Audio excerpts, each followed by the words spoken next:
subscribe to my channel. And also press this bell icon.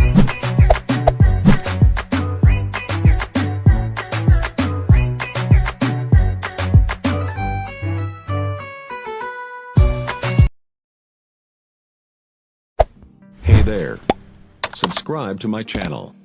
And also press this bell icon.